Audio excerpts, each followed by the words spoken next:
नमो नमः सर्वेषां सुस्वागतम. नमस्कार. आज गुरुपौर्णिमा अर्थातच व्यास पौर्णिमा. वर्षभरात आपल्या एकूण 12 पौर्णिमा येतात. आपल्या पहिल्या चैत्र महिन्यात जी पौर्णिमा येते त्याला हनुमान जयंती साजरी होते. वैशाखात जी पौर्णिमा येते त्याला बुद्ध जयंती साजरी होते. ज्येष्ठामध्ये वटपौर्णिमा होते. आषाढात जी पौर्णिमा येते तिला गुरुपौर्णिमा असं म्हटलं जातं.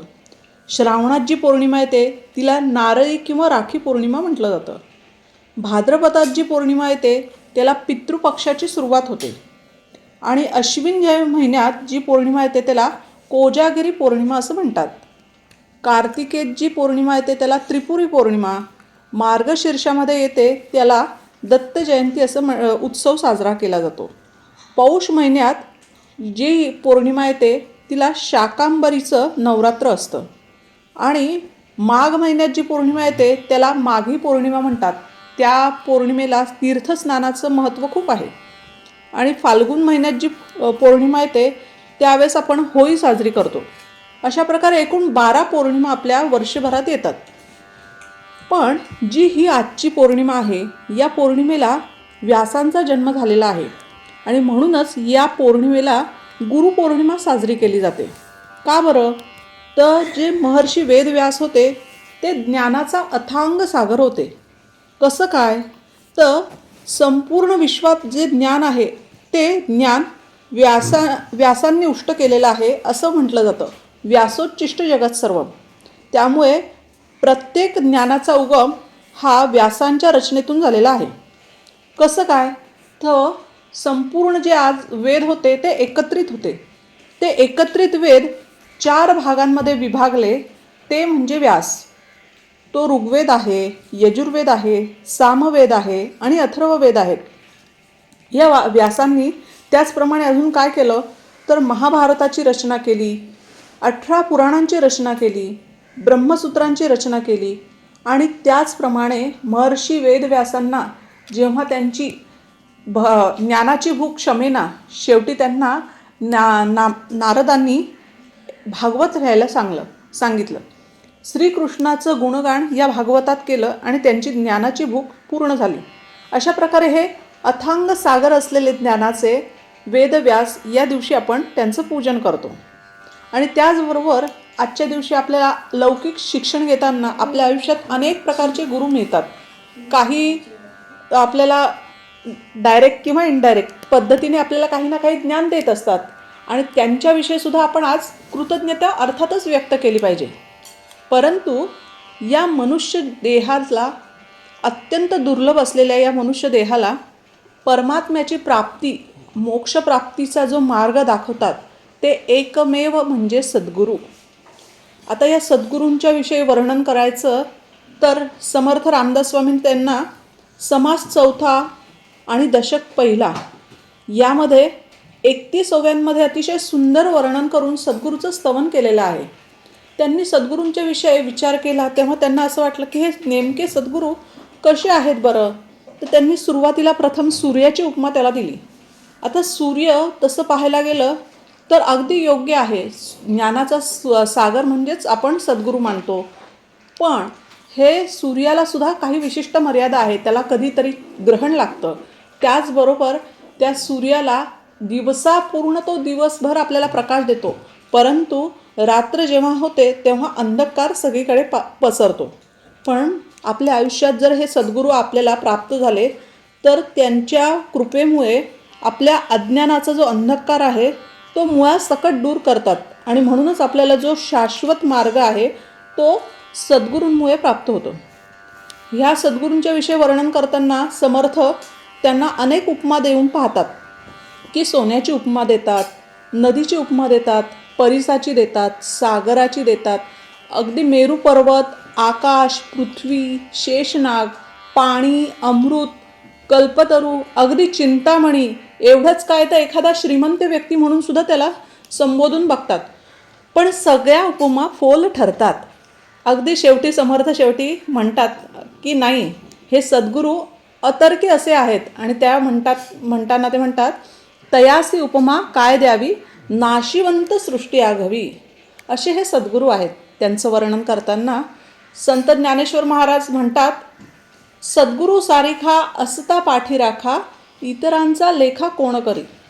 म्हणजेच काय तर त्या सद्गुरू ज्ञानेश्वरांचे सद्गुरू अर्थातच त्यांचे ज्येष्ठ बंधू निवृत्तीनाथ होते आणि त्यामुळे त्यांच्याबरोबर कायम निवृत्तीनाथ असल्यामुळे त्यांच्या आयुष्यात अनेक अडचणी आल्या, अनेक दुःख आले, पण त्याला सहज सामोरं कोण ज्ञानेश्वर महाराज अगदी गेले. आता हे सद्गुरूंचं वर्णन करताना एखादी कथा पाहिली की त्याचं अजून महत्त्व आपल्याला कळतं. म्हणून कथाभाग काय आहे तर एकदा कबीर त्यांना गुरूंचा ध्यास लागला होता, मला सद्गुरू आयुष्यात हवेत, म्हणून ते यांच्या अगदी आग्रह करायला लागले, रामानंदांना अगदी आग्रह करायला लागले की मला तुम्ही सद्गुरू माझे व्हा, मला तुमचा शिष्य बनवा. पण सद्गुरू सहजासहजी मिळत नाही, अनेक ते शिष्यांच्या परीक्षा पाहतात आणि मग त्याकरता त्यांची कृपा प्राप्त व्हावी म्हणून कबीरांनी एक युक्ती केली म्हणा किंवा नियोजन केलं. एकदा ज्याप्रमाणे नित्यनियमाने रामानंद अंघोळीला जात होते, अंघोळीला जाताना घाट उतरताना पायऱ्यांवर कबीर झोपलेले होते आणि अर्थातच त्यांचा पाय, रामानंदांचा पाय कबीरांना लागला आणि त्यांच्या मुखातून सहज जे अखंड नामस्मरण करतात त्यांच्या मुखातून सतत नामस्मरण बाहेर पडतं. जसं हरिपाठात म्हटलेलं आहे, हरिमुखे म्हणा हरिमुखे म्हणा, पुण्याची गणना कोण करी.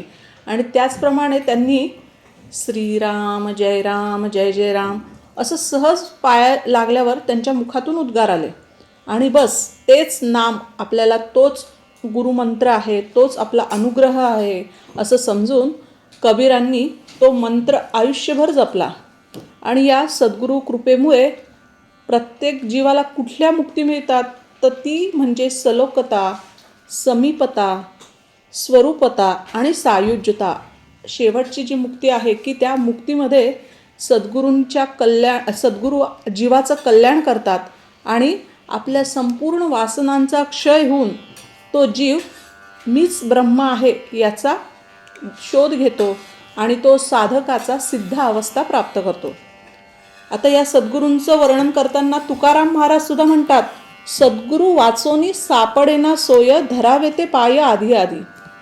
का बरं तर या सद्गुरूंशिवाय आपल्या आयुष्याला एक मार्ग मिळत नाही.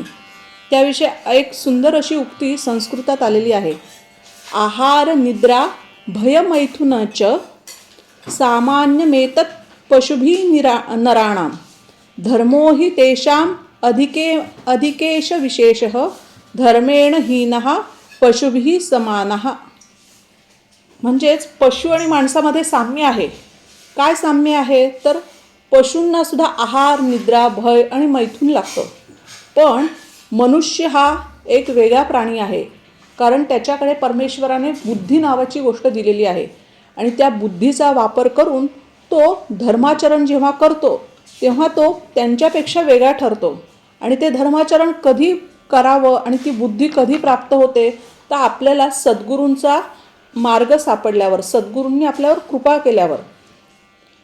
आता हे सद्गुरू आपल्याला वेगवेगळ्या तऱ्हेने आपल्या आयुष्यात आपल्याला उपासना देतात. काही उपासना आहेत, भगवद्गीतेत वेगवेगळे मार्ग सांगितलेले आहेत की जीवाला आपला उद्दिष्ट साध्य करण्याकरता 4 प्रकारचे योग सांगितलेले आहेत, ज्ञानयोग, भक्तियोग, कर्मयोग आणि राजयोग.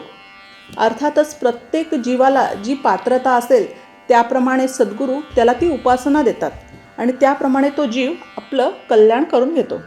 आता ह्याविषयी आपण विचार केला तर आता हा ज्ञानयोग म्हणजे काय तर आपण ज्ञानार्जन करून वेगवेगळ्या तऱ्हेचे ग्रंथ, उपनिषद, सगळ्या प्रकारचं ज्ञान अर्जन करून आपण आपला जो योग आहे तो साध्य केला जातो. भक्तियोगामध्ये भक्तीचे 9 भक्तीचे प्रकार सांगितलेले आहेत. त्या योगाने आपण परमेश्वराला प्राप्त करून घेऊ शकतो. किंवा कर्मयोग म्हणजे काय तर जे कर्म आहे ते कर्म करण्यातच आपण परमेश्वराला पाहिलं, प्रत्येक कर्म हे परमेश्वराला अर्पण केलं तरही आपण त्याला प्राप्त करू शकतो. आणि राजयोग म्हणजेच अर्थात जो ध्यान मार्ग सांगितलेला आहे त्याला योग मार्ग असं म्हटलं जातं. आणि त्या योग मार्गामध्ये आपण स्वतःला परमेश्वर आणि मी वेगळा नाही आहे हे आपण ध्यान मार्गाने आपण अनुसरून आपण तो परमेश्वर प्राप्त करू शकतो. अशा प्रकारे हे सद्गुरू बोधाशिवाय, सद्गुरूच्या कृपेशिवाय आपल्याला अजिबात प्राप्त होत नाही. आणि याकरता शेवटी मला सुंदर असा कबीरांचा दोहा म्हटल्याशिवाय पूर्णता वाटतच नाही आहे. काय आहे तो दोहा? गुरु गोविंद दोहू खडे, काके लागू पाय, बलिहारी गुरु आपने, गोविंद दियो बताय. अतिशय सोपा असा अर्थ आहे. काय ह्या त्यांच्या दोह्याचा अर्थ? तर आपल्याला समोर समजा तर गुरु, सद्गुरू आणि आपले परमेश्वर दोन्ही तत्व समोर आपल्या उभे राहिले तर आपण प्रथम कोणाला नमस्कार करूया? तर अर्थातच आपल्या सद्गुरूंना. का बरं? त्या सद्गुरूंच्यामुळेच आपल्याला तो परमेश्वर पाहण्याचं, त्याला प्राप्त करून घेण्याचं भाग्य लाभलेलं आहे. आणि म्हणूनच आपण सुद्धा आज या गुरुपौर्णिमेच्या दिवशी सगळ्यांना, प्रत्येकाला परमेश्वराने आपल्या सद्गुरूंनी जी जी उपासना दिलेली आहे, ती नामसाधना असेल, ज्ञानसाधना असेल, योगसाधना असेल, त्याचा आयुष्यभर आपण त्याचं जतन करू आणि ती आयुष्यभर साधना सुरू ठेवून आपण त्यांच्या चरणी आपले जे विचार आहेत, जे आचार आहेत ते समर्पित करूया आणि प्रत्येक जीवाचा उद्धार करूया. आणि म्हणूनच मी सुद्धा माझी आज ही शब्दसुमनांची सेवा माझ्या सद्गुरूंच्या चरणी अर्पण करून माझ्या वाणीला विराम देते. धन्यवाद. जय श्रीराम.